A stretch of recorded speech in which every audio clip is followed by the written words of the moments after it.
So, no, I wouldn't say I have a passion for HR.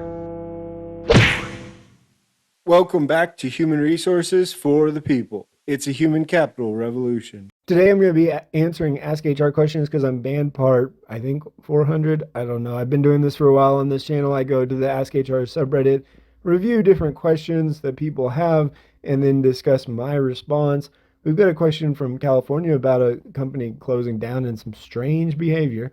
A smelly coworker in HR in the UK, which I can still kind of answer, and in South Dakota, an employee working without being scheduled. Let's start off with the question out in California. It says the company I worked for in the state of California is closing down. They now, this person now works on the East Coast. They were working remotely.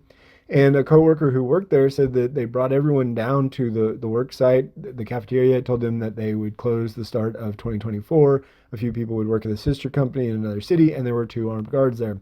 And this person's like, why armed guards? I find this quite curious. I personally don't need armed guards or don't feel the need to invite security whenever I'm doing any terminations. And certainly not for a layoff, although I don't do many of those. But we have all seen the news. We have seen various things that happen in the news. And ultimately, the concern is that someone might get violent. Someone might cause a problem in the workplace, to include shooting threats, things of that nature. And as a result, employers want armed guards there to be prepared. Now, frankly, again, that's not something I would do, and it's not my style, but it's totally reasonable. If I were in that company's position, I would maybe keep armed guards there, but hide them so that they are not immediately visible unless someone starts making a threat. I think that that's the kind of behavior that you should consider when you're in a position. And frankly, this episode of Ask HR is going to be more management side, frankly. We'll be talking about a few different things from management HR.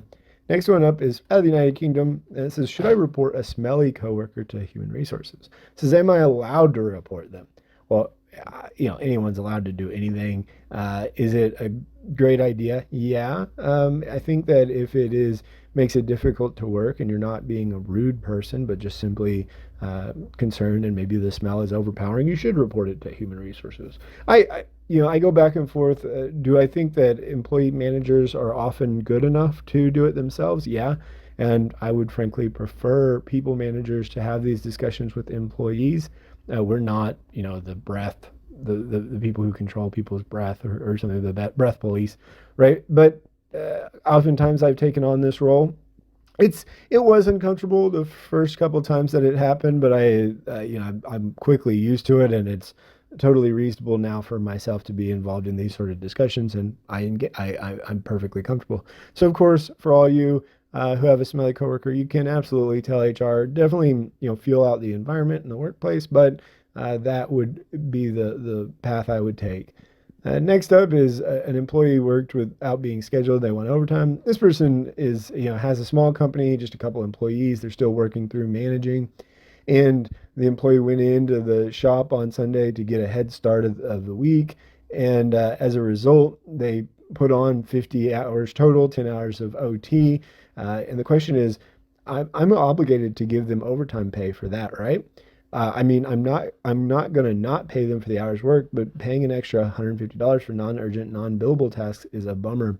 And agreed, it absolutely is. And some employees often don't understand the impact to business can be. And frankly, for one, there might be a concern about whether or not this employee needs more money. There's a very good chance that, simply their needs aren't being met and thought that they would be able to make it. You absolutely have to pay them for that. The path you take after paying them is really the concern, right? So you could fire them. That you would have every reason to do so, but the best path forward is to discipline the employee, tell them not to do it again, and failure to do so may result in termination, and have them sign the write up, go over it with them in detail, and make it clear that the working hours are, within defined periods of time at your discretion. And they may just not know that, or may think that it won't have that big of an impact on the business, but it absolutely can. Let me know what you think in the comments down below. Like, share, and subscribe, and we'll see you on the next video. Bye, guys.